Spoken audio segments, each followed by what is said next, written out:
to come and meet with him.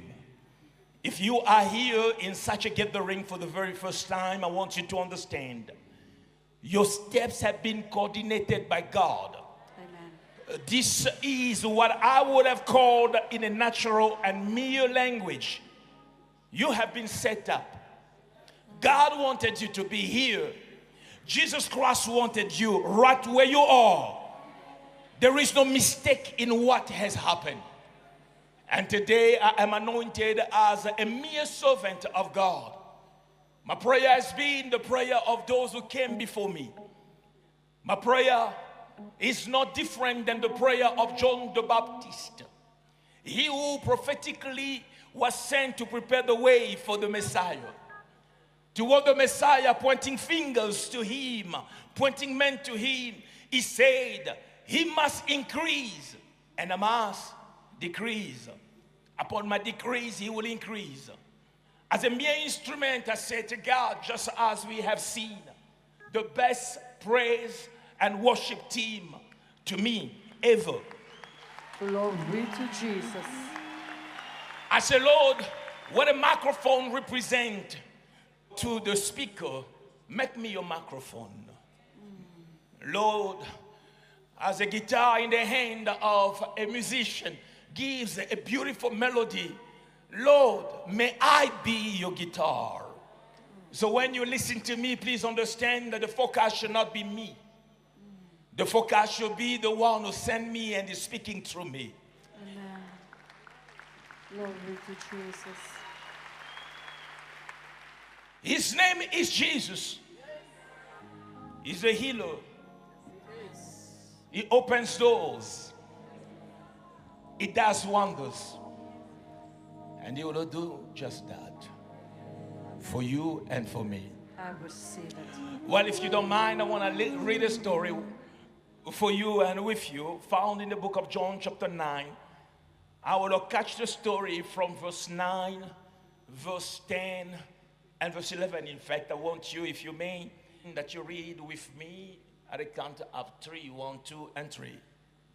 Some said, this is he. Others said, he is like him. He said, I am he. Therefore they said to him, how were your eyes? Do you know that many people are born with some disease from birth, and they suffer from that disease throughout their life, and in the same way they leave this world? But those who are selected, God heals them, irrespective of any disease they may be suffering from. As in the Bible, John was traveling and saw a man who was blind from birth. His disciples asked him, Rabbi, who sinned, this man or his parents, that he was born blind? Jesus answered, neither did this man sin, nor his parents, but this happened so that the works of God may be revealed in him. Context of this story. For I am of the belief that God will use you and will use this moment to uplift you and change your life. I trust he will do so. Permit me to read the 3 verses before I begin to elaborate on it. Some said, I love it. It begins like a bang, like a mystery. Some said, this is he. Others said, he is like him. It is called confusion in the market. They do not know what to make of what they are seeing. Some said, this is he. Others said, he is just like him. Therefore, they said to him, how were your eyes open? He answered and said, a man called Jesus made clay and anointed my eyes and said to me, go to the pool of Siloam and wash. So I went and I washed and I received the sight.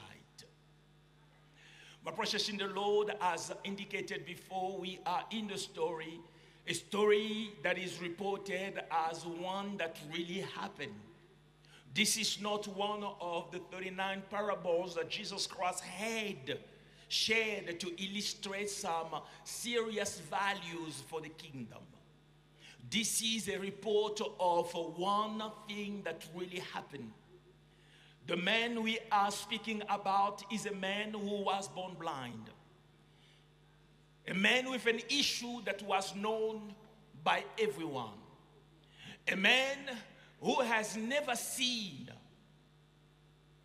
with his own eyes the shape, the color of the very thing he loved.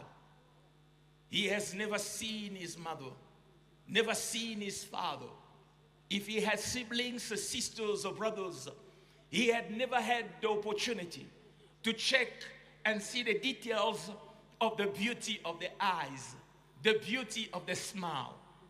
He was probably a man with many questions, questions without answers. I don't know about you, but oftentimes when we're going through situations that we cannot comprehend, situations that we cannot really understand, it leaves us many difficulties in putting the wires together. Well, you are here. You understand exactly what I'm saying, because your story may not be the story of this man, that as long as you are under the sun, you also have your similar story. This man probably will go to bed hearing that it is nighttime, we should sleep. And he says, since I have never seen the sun, night and day seems to be the same. He was not connected to the reality of everybody. His story was not a story that was pleasing. To him, he had no future. To him, somehow, the life many people displayed, he was not qualified for. He was a broken man. He was a man with tears that no one could see. He was a man who will be in a place with many people but still feel alone. Because why is it that I am going through this? What is it that I have done to cause me to go through this pain? Questions with no answers. He's not the only one who has questions with no answers. A mother who went to maternity ward and heard that a baby is born, and that is a baby boy, feels rewarded by God with joy, excitement. Will probably admit to everybody, I have a child, just to discover that the child is blind. Such a mother will ask herself, why, Lord? Why this? Who is behind my pain? Have you ever been in a place where you wonder, what is causing this to happen to me? Have you ever been in a place where you sit down and say, is there anything that I have done wrong that I should rectify so that whatever I am facing may be taken away, and still nothing? Oh, Jesus. This man was a troubled man with no hope. His condition had crushed his dreams of yesterday. Young, growing up, probably heard others saying, I will grow to become a great man. I will be in business. I will be a driver. I will be a carpenter. I will be this and that. And for himself, though living still, he had nothing to say. Not because he did not want, but because his condition was oppressive.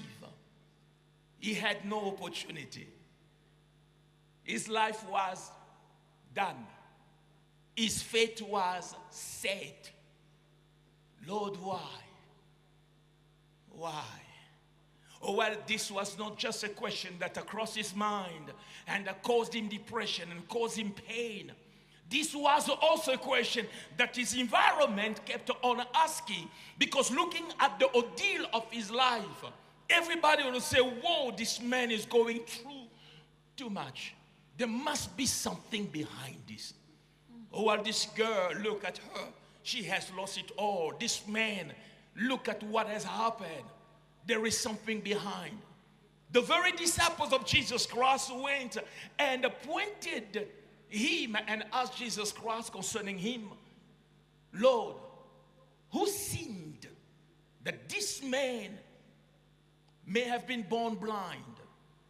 Or they equal it to a sin. They say if he's blind, he sinned. And if he did not sin, it means his parents sinned. You see, the world will have no mercy when it comes to judging and condemning you. Right. They will not spare you. They will go after you. They will attack you with no mercy. Even those who have their own fault, they will be the first to point the finger at you. This is the nature of life. We live in a time where people are merciless.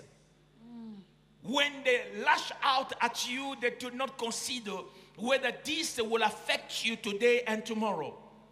They will defame you, they will put you down. They will conclude your life, they will take you and put you in the box. They will make sure that everybody knows their view. That is not God's view when it comes to you. The man was in a fix. What do you do when what you are going through is bigger than you? What do you do when you are facing trial and there is no solution? Do you know the pain of knowing that there is a disease that is eating you every day, and yet, though you are fighting it with your best, there is still nothing that is coming to help you out? Do you know how it feels to have tried and given life your best, and disability, both financially and spiritually, have blocked you in a place you cannot move? Do you know how it feels to